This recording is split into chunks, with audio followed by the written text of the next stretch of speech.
Welcome to Moral Libertarian View, a podcast-style program where we discuss big ideas to see if they can contribute to more individual liberty and equal opportunity, values that are at the heart of the moral libertarian idea.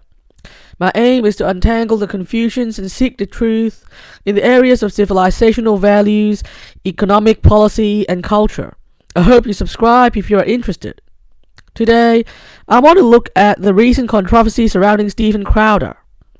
After receiving complaints about homophobic speech in his videos, YouTube has moved to demonetize his channel, at least for now. The usual free speech advocates are, as you would expect, outraged about this recent decision. Meanwhile, pro-deplatforming activists don't seem to think it's enough. They have now moved to call for a total ban on Crowder, citing that this would be necessary for LGBT creators to feel welcome on YouTube. As a free speech advocate, I'm sad to see that free speech has become a culture war battleground again. Once a fundamental value of post-Enlightenment Western society, even enshrined in the First Amendment of the US Constitution, free speech clearly doesn't enjoy the same level of universal support nowadays. To reverse this trend, we need to look at what's actually gone wrong. So, I had a chat with several of my friends who are not as into free speech as myself. So why don't they share my faith in free speech?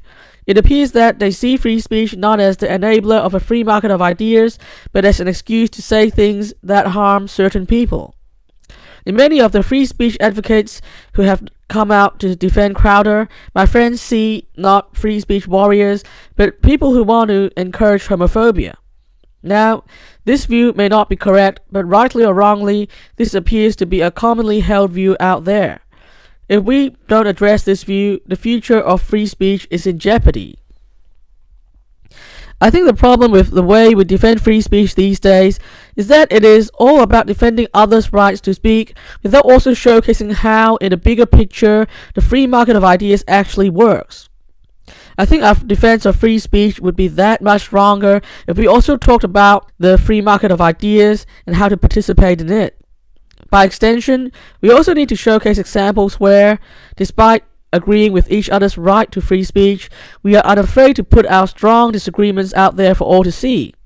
The free speech movement and its associated entities, like the intellectual dark web, have seen too much intra-movement agreement, too much avoidance of actually discussing our disagreements, and I think it has hurt our credibility. So here it is.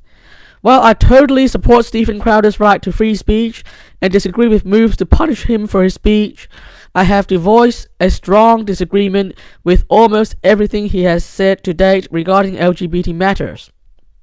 Crowder's gay jokes are juvenile and sounds exactly like what I used to hear from immature boys in middle school back in the late 90s.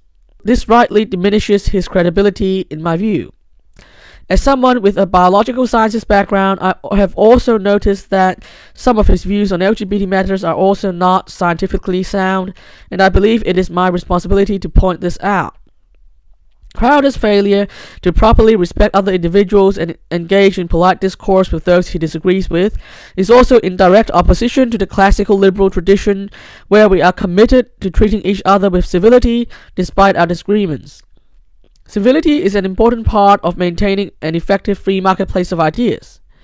Whether you agree with them or not, people like Ronald Reagan and John McCain had lots of civility, whereas people like Steven Crowder clearly don't, and that's a very important difference. Finally, I'm personally committed to using my own free speech to make the world a better place for future generations of LGBT people. For the LGBT youth listening out there, it will get better in the future because of people like us who will use our free speech to argue the case for acceptance and respect. I'm confident that our ideas will win in the free market of ideas because I believe that our ideas are the sound ideas and sound ideas always win in the end. That's the motto of the free market of ideas. May the best ideas win. That's all for today. I'll be back next time to discuss another big idea. Subscribe if you want to follow our story. The transcripts are available on my website and my Medium profile. And remember to resist the hive mind and stay individualistic.